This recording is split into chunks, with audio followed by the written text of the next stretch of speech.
Howdy folks, Spencer here, and 2 weeks ago I did a video going over some comments made by Cryptic CEO Phil Frazier over on the STO subreddit, and in one of those comments he had mentioned that he was interested in doing a stream along with the executive producers for STO and Neverwinter, in which they would chat about the future of the game in a bit more detail.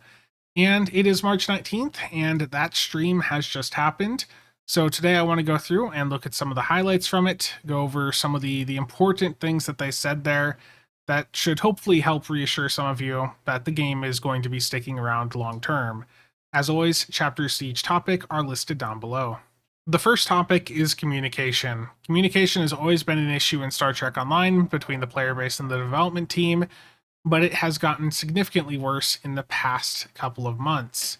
Notably, for those of you over on console, the most recent example of this is the fact that console players did not have any of the anniversary giveaways announced through the English platforms. So a lot of people did not know about the giveaways and missed out on them because Cryptic did not announce them. So let's roll the clip. Who will contact with player base in DECA? Because right now there's no communication between. So there is a discussion happening between myself. What's your handle, Mike? I call Ambassador you Mike. Kale, but you can just call me Mike. They know that too. There's a discussion happening between the two of us and the folks over at DECA about when the right time is to introduce their community person who's already on staff to the community of these games. That will likely come here in the next few weeks. And then I think once that introduction has happened, there will certainly be another space for you to express your concerns, ideas, and other comments about the state of these games to folks over at DECA as well. So expect more information here in the next few weeks. I can't imagine it'll be longer than 3 weeks from now. It might even be sooner than that. Certainly sometime by mid-April, there should be a communication coming straight from DECA and their team, so you can engage with them directly. Cool. All right. So the community manager that DECA hired should be engaging with us sometime in the next couple of weeks. So hopefully we see an uptake in communication. Again, it is quite rough that console players are having so many things not announced. And in general, we're seeing more and more things just not really given much attention communication-wise. So hopefully things are going to be better moving forward, but we'll have to wait and see how things are next month. And next up is the STO content roadmap up through June of 2024. So starting off in March here, we already have the Tholian event and T6 Devar on PC, but next week we're going to be getting a brand new Muds bundle that has 2 popular ship picks inside. So I'm hoping for like a Crossfield refit, a Mirror Warship, or like the TOS Dreadnought to pop up in there. I think that'd be really great for a Muds bundle. And for console players, you've already had the anniversary launch, and the anniversary bundle is going to be dropping on March 28th. So for console players and PC players, we should both be getting some new bundles in the game on or around March 28th. And heading over to April, PC is going to be getting the first Contact Day event, along with a new Infinity ship seen in Star Trek Beyond. So this, they said on the stream, I believe, that this is an Infinity ship. It's not like the event reward. So I'm curious to see what ship this is. I saw a few comments on the STO subreddit referencing the USS Salcombe, but if you know of any other ships from Star Trek Beyond that we're missing that are notable, then please drop them down below to give us some ideas as what to expect here. And for console players, you're going to be getting the first Contact Day event plus the T6 Orion Devar. And for the Devar, I did a video going over it last week, just a stats breakdown. I wasn't initially planning to pick the ship up, but I ended up going ahead and grabbing one at a decent price on the exchange. But the only reason I ended up picking it up is I wanted to use the trait for solo runs. But like I said in the stats breakdown, I think for most of you doing that science EPG stuff, you already have platforms that are going to be equally as capable, if not better, than the Devar. And heading over to May, on PC, we're getting a new season, a new ship bundle, which contains a Tier 6 Dyson ship. So if you're a fan of the Dyson ships from way back, You're getting a T6 version finally, which explains the recent Proton buff that we had with the Pavo set. And then we have a new Iconian event plus new reward. Now, I don't know if this Iconian event is going to be the new season event or if it's going to be part of the event campaign. We'll have to wait and see there, but could go either way. Usually when there's a new season put into the game, the event that they have running after that is not part of the event campaign. So we'll have to wait and see there. But the good thing is that it's an Iconian event, and I think they said they haven't done one quite like it before, so should be fun to try out. And for console, you're going to be getting the Tholian event, the second part of the event campaign, plus a new ship, which again should be that Star Trek Beyond ship. And heading over to June on PC, we're going to be getting yet another new MUDs bundle, and console will be getting the season that PC has dropped in May. So lots of bundles, lots of ships coming out. There is, still going to be some new story content. You've got the next story mission coming out in May of 2024 on PC, and June for those of you on console. And the second part of this is going over that season in a bit more detail. So it's going to be a continuation of the Kings and Queens story arc, one new story episode, one new TFO, and this TFO is going to be like Arena of Sompek and Kobayashi Maru, where it's endless waves. So I'm curious to see how that plays out and if it's space or ground. There's a new ship added to the Infinity Lockbox, which I think is that Star Trek Beyond ship. Then there's a new event and reward, a new feature we have not done before, and a returning Star Trek alumni as our guest celebrity. The Star Trek alumni, that's already been spoiled. I have a video going over who that is, which I'll have linked down below if you want to learn more about it. But the new feature, just a couple days ago, I did a video going over that lockbox UI change. That might be part of it. But Jared, the executive producer for STO, did mention he was told by Mike Fadum and Ambassador Kale to say one word to describe what the new feature is, and it was token. So that could be any number of things. Personally, my hope is, a token to make ships account-wide unlocks. That'd be really great. And I think that's something long-term we're going to see DECA probably aim towards anyways, but that's my hope, but it could very easily be any other number of things. So yeah, I'm curious, what type of token do you guys want put into the game? I think, another good one would be, add a hangar bay to a ship. That'd be really nice, but there's many different possibilities there. And the next topic is regarding engine discussion. This is something that frequently pops up. People often ask about if the game can be moved over to something like Unreal Engine. And realistically, moving a game over to a different engine is basically just rebuilding it from the ground up. It is not easily done. You can't just go in and hit a checkbox on the editor to convert it to a different engine. It just doesn't work like that. You're completely rebuilding the game from the ground up. But there was some commentary on this from Phil Frazier, the CEO. So let's listen to it. Okay, so I'll say this. So like the engine question has come up a lot internally as we worked with our publisher, Gearbox San Francisco. They've asked similar questions. And I've seen other topics that fall into the same bucket. And I've seen a couple of questions in chat about crossplay as an example. It's kind of, it's in the same,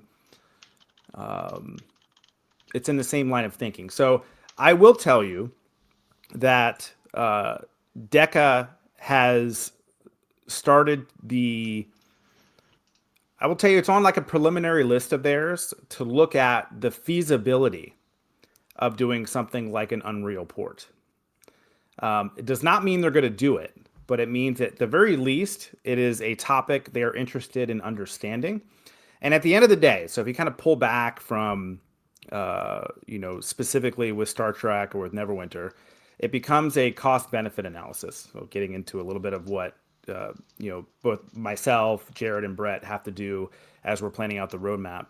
You need to understand, what the cost of making a particular change is. It could be as small as a feature. It could be something as large as an engine change. And you have to compare that against what the potential upside from a business perspective is. We've actually looked at what it would take to update the engine or to go with a more modern engine, Unreal, Unity, things of the like. And the cost of that kind of a change is easily millions of dollars, if not over $10 million to make a change like that. And as Mike pointed out, just simply changing the engine doesn't make the game better. You then have to go back in and re-author content so it can actually, if you want to use a lot of the really great features they have in Unreal now with, geometry being able to build itself basically, or better lighting, you actually have to go in and re-author everything. And that just further adds to the cost.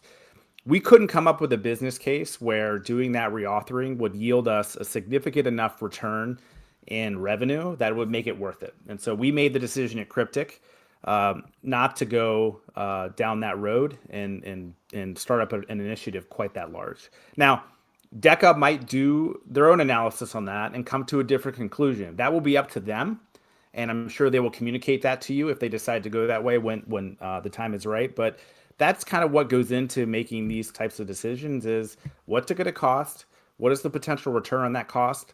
And if the potential return in this case is a negative, which our analysis was, then it doesn't really make a lot of sense for us to do it. So anyways, that just gives you a little inside baseball on what's happening there.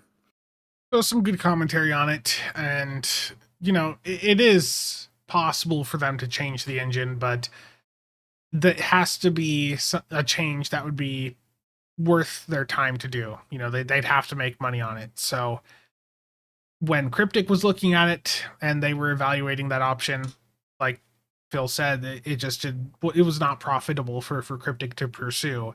However, they've had the publishers, Gearbox, inquire about it, and now Deca is going in and they're going to do their own evaluation. So it's not guaranteed that Deca is going to, change the game engine, but it is something that they are currently evaluating as an option long term.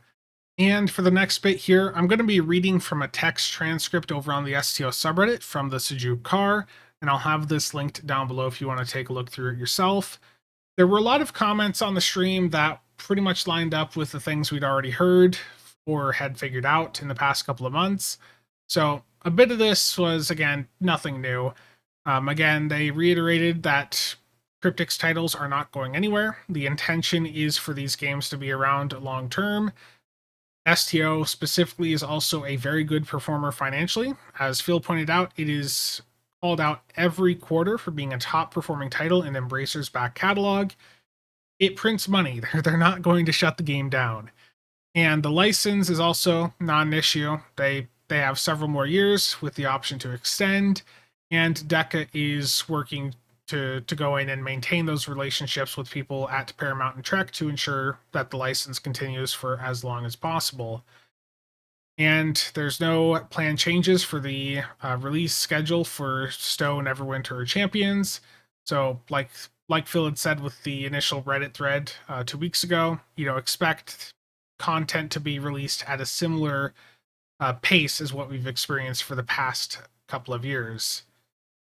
And there was the roadmaps for STO, Neverwinter, and Champions. Again, I'll have that linked below if you want to take a closer look at it.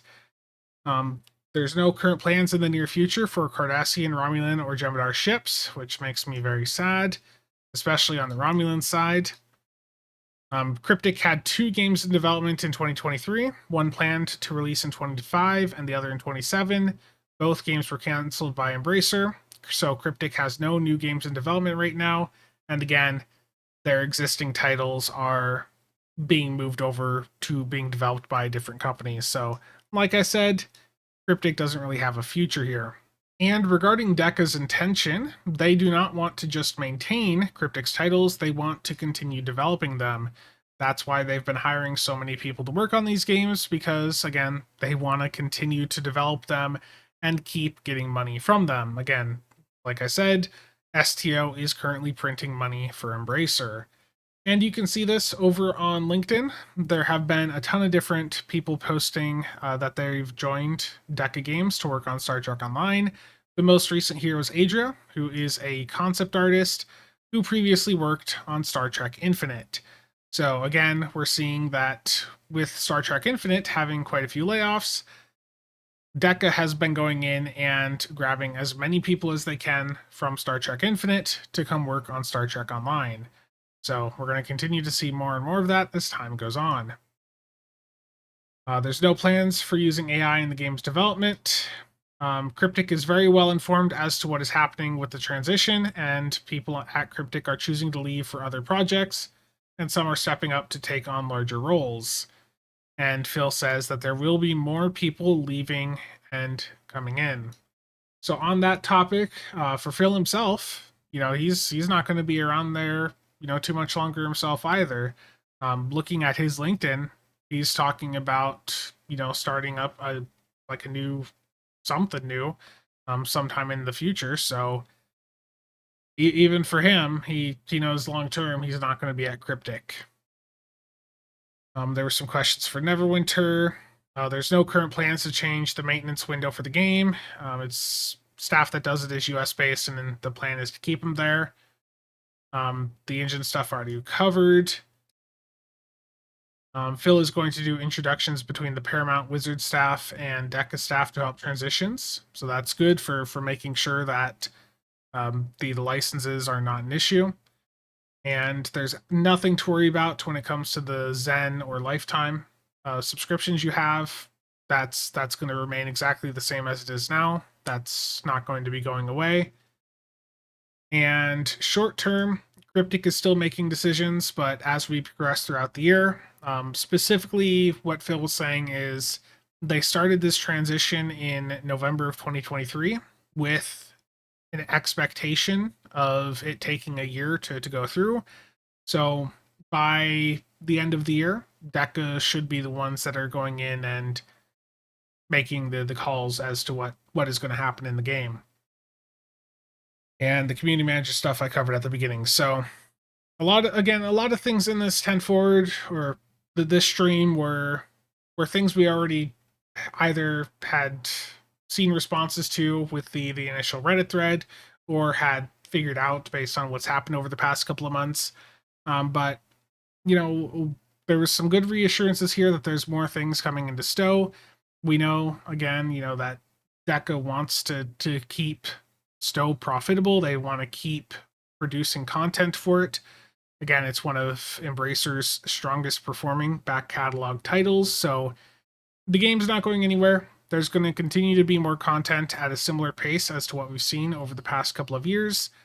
And with that roadmap, it really does look like the next couple of months are going to be packed with quite a few bundles, especially. Again, we have a new MUDs bundle dropping on PC next week. And again, I've talked about this in the past couple of news videos, but we should also have, I think, a MUDs bundle sale and maybe a bundle sale pop up this Thursday, though they clearly are shifting the schedule around a little bit, so that might not happen now. We'll have to wait and see, but they typically try to do a bundle sale right before a new MUDs bundle is put in so that they can drain your Zen and make you have to put more money into the game, so yeah, probably still going to be a bundle sale this weekend, I would expect. And then, again, that bundle drops, I think, on March 28th, along with the 14th anniversary bundle over on console. So, some good stuff incoming, a lot of new ships. I'm curious to see what the ships are in the MUDs bundles. But for those of you that don't like the lockbox ships, in May, new ship bundling coming, and it's going to have a T6 Dyson ship in it. So that's going to be it for this video. What I want to hear from all of you is what did you guys think of the stream? I'll have it linked down below if you want to go through and listen to the entire thing, and I'll have the Reddit transcript also linked down below if you just want to read through it. I mean, overall, I think the stream went better than I expected it to. Again, it was a lot of points that we'd already heard, but the roadmap I think was really good to help reassure people that the game is getting more content. And as I've covered in prior news videos, all the evidence that I have seen indicates that that is indeed the case, that Star Trek Online is going to continue receiving more and more development. So again, let me know what you think of all this down below, but that's going to be it for today. As always, thank you to all channel members and viewers for the continued support. See you guys around.